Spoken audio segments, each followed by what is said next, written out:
कराडच्या जो सध्या प्रकरण सुरू आहे त्यामध्ये आज एक व्हिडिओ व्हायरल होते ज्यामध्ये तुम्ही त्यांच्या पाया पडताय. काय आहे का भोंदू बाबाचा आम्ही निषेधच करतो, त्यांचं समर्थन कधीच करू शकत नाही.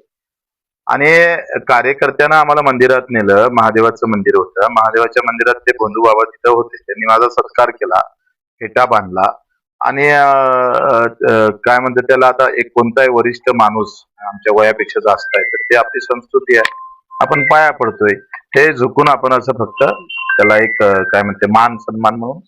तर ते 4 वर्षाच्या अगोदरची गोष्ट आहे, मी आता ते पाहतो, 2 वर्ष नाही 4 वर्ष अगोदरची गोष्ट आहे. त्या कार्यकर्त्यांना आग्रस्त नेला आणि समाजाचं मन राखावं लागतं कधी कधी, आम्हाला माहित असतं का हा बाबा कामाचा नाही, हे सगळं धोताण आहे, पण समाज मन नाराज झाला नाही पाहिजे म्हणून एक आम्हाला जपावं लागतं. वास्तविक ते कठोरपणा आपण घेतला पाहिजे, त्यानंतर नक्की आम्ही ते घेत राहू, त्याचा आम्ही निषेधच करतो. मला एक प्रश्न विचारायचा आहे मीडियावाले, म्हणजे तुम्ही किती मीडियावाले भारी लोक आहे, बदमाश म्हणणार नाही कारण मग तुम्ही आधी उलट्या बातम्या टाका. तर तुम्ही फडणवीस साहेब तिथे गेले, त्यांना विचारलं का तुम्ही? अमित शहा तिथे जाऊन आले, त्यांना विचारलं का तुम्ही? ते तुमच्यात ते मर्दांगी येत नाही, त्यांना फोन लावून विचारायला पाहिजे. शिंदे साहेब तिथे गेले, ते विखे पाटील तिथे गेले, ते कोणत्या शिड्या बाहेर काढायच्या हे बीजेपीनंच ठरवलं, मीडिया तेवढ्याच बरोबर बाहेर काढतं. व्यवस्थित बीजेपी व्यवस्थित कार्यक्रम राबवतोय आणि मीडिया तिथं जाऊन बरोबर ते तेवढ्याच. आता 300 कॅशर व्हिडिओ आहे तिथे, मग ते फक्त बीजेपीच्या संबंधित येत नाही. तुम्ही सांगा, जयंतराव पाटील गेले तिथे, तिथे विखे पाटील पण आहे बसलेले, त्याला विचारलं का तुम्ही? बच्चू कडू आहे गरीब माणूस, त्याला कसं बदनाम करता येईल हा अजेंडा तिकूनच आलेला आहे बीजेपीच्या पार्टी कार्यालयातून. त्याच्यानं फक्त मी गेलो काय, सत्कार झाला काय, तर व्यवस्थित बदनाम करण्याचा प्रयत्न होत आहे. वास्तविक अशा भोंदू बाबूच्या, मी तर माझं लग्न 2 ऑक्टोबर गांधी जयंती लावलं जेव्हा 12 मास होते, सगळे पंडित म्हणे या दिवशी लग्न करणं म्हणजे उचित नाही आहे.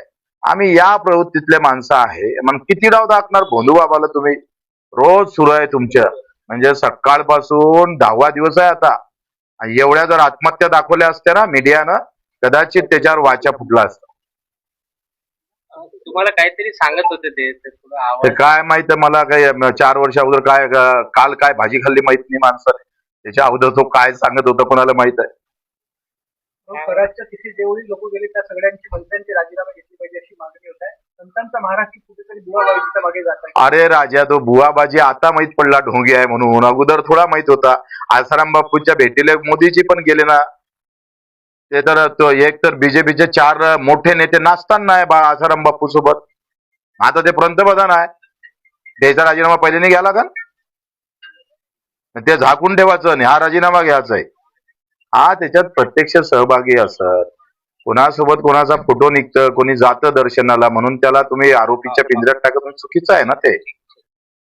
भाजपचे मंत्री व्हा नंतर भेटा असे बंधू खरात तुम्हाला बोलले असं. आता 4 वर्ष अगोदर मला वाटतंय तेव्हा तर मी उद्धव साहेबाचे मंत्री झालो होतो, त्याचं पुढं निदानच चुकीचं निघालंय. त्यांनी सांगितलं भाजपचे मंत्री व्हा पुन्हा मला भेटायला या असं बोलले. पण आम्ही काही कसं आहे, तो अपघात आहे, ऍक्सिडेंटली आम्ही तिथे गेलो, म्हणजे मला माहितही नाही तिथं खरात आहे म्हणून. पण तिथे महादेवाचं मंदिर आहे, तो कार्यकर्ता आग्रह करत होता आणि मग आम्ही तिथे गेलो. आता कार्यकर्ता म्हटलं का त्याला मान सन्मान द्यावं लागतं कधी कधी, बरेच द्यावं होतं पण. आणि तिथं ते निघाले, त्यांनी सत्कार केला, हा काही माझा चूक नाहीये, मला असं वाटतं ते काही माझी काही चूक नाहीये. पण त्याला टार्गेट करून आम्हाला बदनाम करण्याचं काम भाजपची जी टीम आहे ते व्यवस्थित काम करत आहे. त्यांना हे दाखवा लागेल, मोदी साहेबाचे फोटो वेळ आली तर ते कशा पद्धतीनं समोर गेले, आसाराम बापूस बाबत ते काय बोलत होते, फडणवीस साहेबाचाही फोटो आहे, दाखवू. हे आहे, हे चंद्रकांतजी उच्च शिक्षण तंत्र मंत्री आहे, उच्च शिक्षण मंत्री आहे, हे आहे. मग याला प्रश्न विचारला का तुम्ही? हे फडणवीस साहेब आहे, हे त्यांचा, यांना प्रश्न विचारला का तुम्ही? नाही विचारत. मग गरीब मरा आहे, बच्चू कडू गरीब पार्टीतला माणूस आहे, याला जितकं खदाडता येईल तेवढं खदाडा. हे फडणवीस साहेब पुन्हा आहे, उभे असताना एक बसलेला आहे. आता अधिक खुद्द आहे भाऊ, काढ रे. हे जयंतराव पाटील आहे आणि हे आहे शाह साहेब, अमित शाह साहेब, इतक्या दुरून आले ते. भेटाले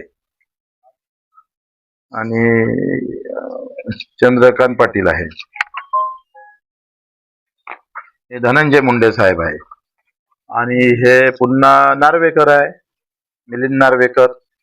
आता हे कसं आहे का मी यांना दोष देत नाही, भेटीला जाणं म्हणजे काही गुन्हा नाही आहे. आता लोकांच्या मनामध्ये काही गोष्टी असतात आणि बऱ्याच गोष्टी आपल्या न पटत करताना एखादी गोष्ट हो म्हणावं लागतं, नाही तर विरोध घ्यावा लागतो. तर असं जर पाहिलं ना तर मला वाटतं हे तर खरं तर एकदाची चाळणी होणं गरजेचं आहे सगळ्या धर्मात. हे असल्या प्रकारचे नाटकं हे सगळे उद्ध्वस्त करून टाकले पाहिजे. ही जी भोंदूगिरी आहे, जे जे मठ बांधले गेले मोठे मोठे, जिथे काय भोंदूगिरी चालतं ते सगळे नष्ट केले पाहिजे. एक कार्यक्रम हाती घेतला पाहिजे, कुठल्याही धर्मातलं असू दे.